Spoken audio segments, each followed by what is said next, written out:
कभी भारत दुनिया का सबसे बड़ा रक्षा आयातक देश कहलाता था। लड़ाकू विमान हो, हेलीकॉप्टर हो या फिर सैन्य परिवहन विमान, जरूरत पड़ने पर भारत को विदेशों की तरफ देखना पड़ता था। लेकिन अब तस्वीर तेजी से बदल रही है। गुजरात के वडोदरा में एक विमान ने आसमान में उड़ान भरी और उसके साथ उड़ान भरी भारत की उस महत्वाकांक्षा ने जो देश को रक्षा क्षेत्र में आत्मनिर्भर बनाना चाहती है। ये कोई साधारण उड़ान नहीं थी। ये भारत में बने पहले एयरबस C295 यानी कि C295 सैन्य परिवहन विमान की पहली टेस्ट फ्लाइट थी। खास बात यह है कि ये विमान किसी सरकारी कारखाने में नहीं बल्कि टाटा और एयरबस की साझेदारी से बने भारत के पहले निजी सैन्य विमान निर्माण संयंत्र में तैयार किया गया है। यानी पहली बार भारत सिर्फ विमान खरीद नहीं रहा बल्कि उसे अपने यहाँ बना भी रहा है। तो आखिर क्या है C295 विमान? भारतीय वायुसेना को इसकी जरूरत आखिर क्यों पड़ी?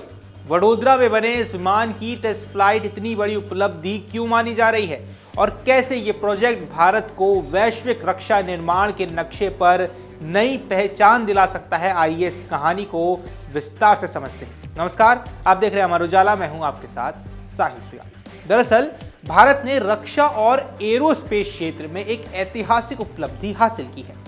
गुजरात के वडोदरा स्थित Tata Airbus final assembly line यानी कि FAL में निर्मित पहली स्वदेशी एयरबस C295 सैन्य परिवहन विमान ने सफलतापूर्वक अपनी पहली परीक्षण उड़ान पूरी की है। ये केवल एक विमान की टेस्ट फ्लाइट नहीं थी बल्कि भारत के रक्षा विनिर्माण, आत्मनिर्भरता और निजी क्षेत्र की भागीदारी के एक नए युग की शुरुआत का प्रतीक है।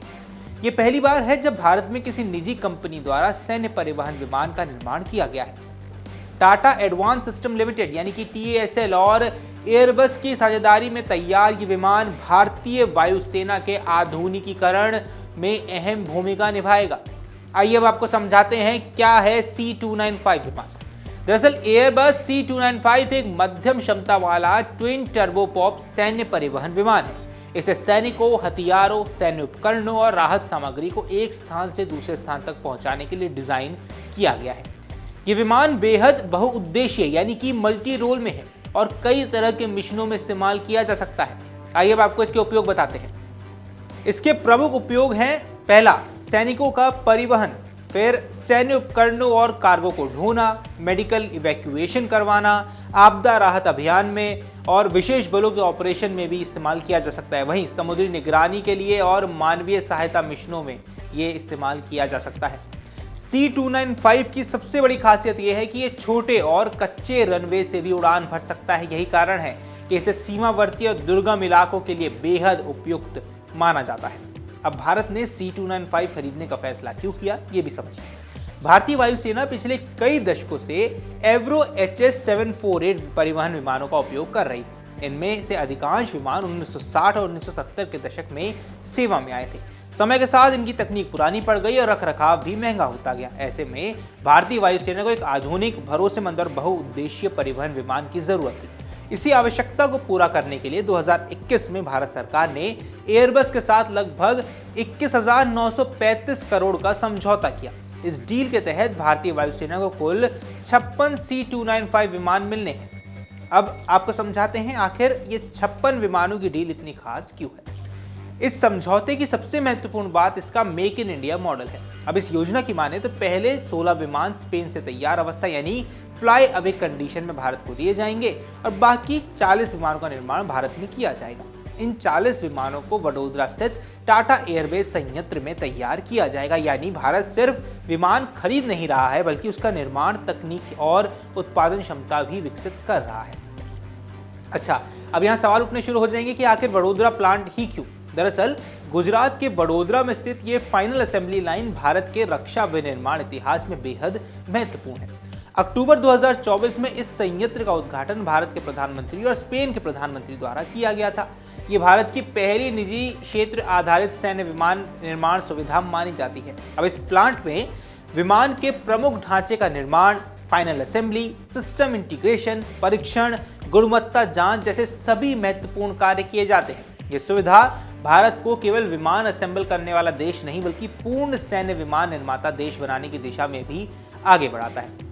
अब किसी भी विमान के निर्माण के बाद उसकी पहली उड़ान सबसे ज्यादा महत्वपूर्ण होती है। इस टेस्ट फ्लाइट के दौरान इंजीनियर और परीक्षण पायलट कई चीजों की जांच करते हैं, जैसे इंजन का प्रदर्शन, उड़ान नियंत्रण प्रणाली, avionics, navigation systems, hydraulic system, संरचनात्मक स्थिरता, सुरक्षा मानक। अब वडोदरा में निर्मित पहले C295 की सफल उड़ान का मतलब है कि विमान उत्पादन प्रक्रिया सही दिशा में आगे बढ़ रही है और अब आगे के प्रमाणन परीक्षणों का रास्ता साफ हो गया है।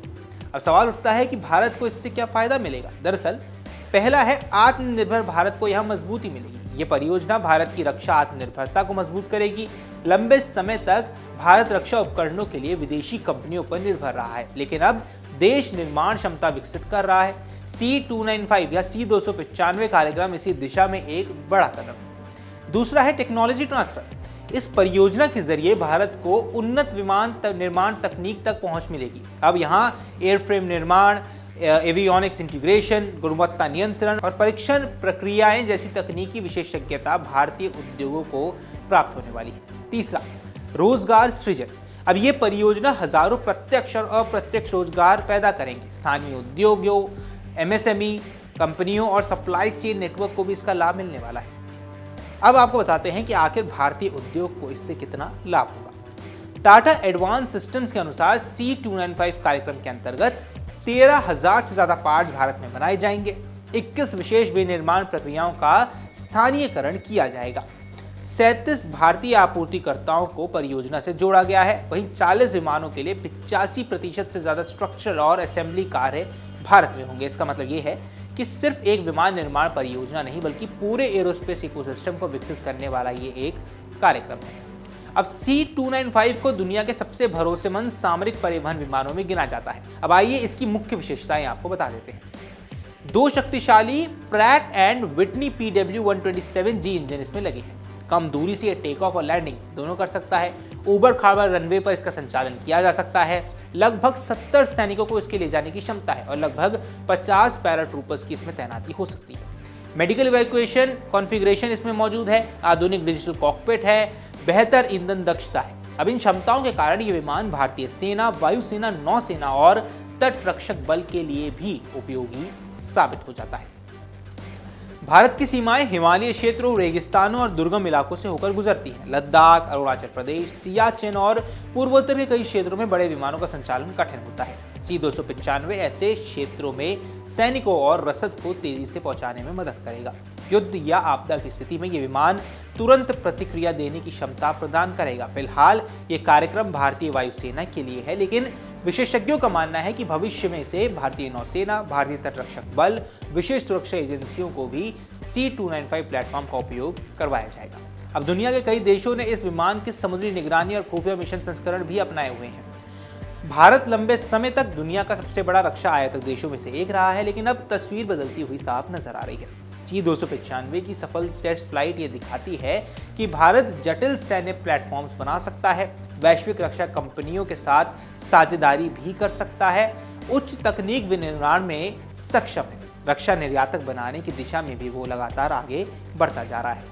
पहली सफल उड़ान के बाद विमान को कई और परीक्षणों से गुजरना होगा। इन परीक्षणों में उड़ान प्रदर्शन, सुरक्षा सत्यापन, सिस्टम प्रमाणन, सैन्य मानकों की जांच शामिल होंगे। इन सभी चरणों के सफलतापूर्वक पूरा होने के बाद पहला भारत निर्मित C295 या C295 भारतीय वायुसेना को सौंप दिया जाएगा। रिपोर्ट्स की माने इसकी डिलीवरी 2026 के दौरान होने की संभावना है। वडोदरा में निर्मित पहले made in India Airbus C295 की सफल टेस्ट फ्लाइट केवल एक तकनीकी उपलब्धि नहीं है, बल्कि ये भारत की रक्षा आत्मनिर्भरता, औद्योगिक क्षमता और वैश्विक एरोस्पेस महत्वाकांक्षाओं का प्रतीक है। ये परियोजना भारतीय वायुसेना को आधुनिक परिवहन क्षमता देने के साथ साथ देश में एक मजबूत रक्षा विनिर्माण इकोसिस्टम भी तैयार करेगी। आने वाले वर्षों में जब वडोदरा से बने 40 C295 विमान भारतीय वायुसेना के बेड़े में शामिल होने लगेंगे, तब ये कार्यक्रम मेक इन इंडिया और आत्मनिर्भर भारत की सबसे सफल रक्षा परियोजनाओं में भी गिना जाएगा। बाकी इस पर आपकी जो कुछ भी राय है हमें कमेंट सेक्शन पर जरूर बताएं। फिलहाल के इस वीडियो में इतना ही। नमस्कार। अगर आप ये वीडियो YouTube पर देख रहे हैं तो हमारे चैनल को सब्सक्राइब कर बेल आइकन दबाएं और Facebook पर देख रहे हैं तो हमारे पेज को लाइक करें।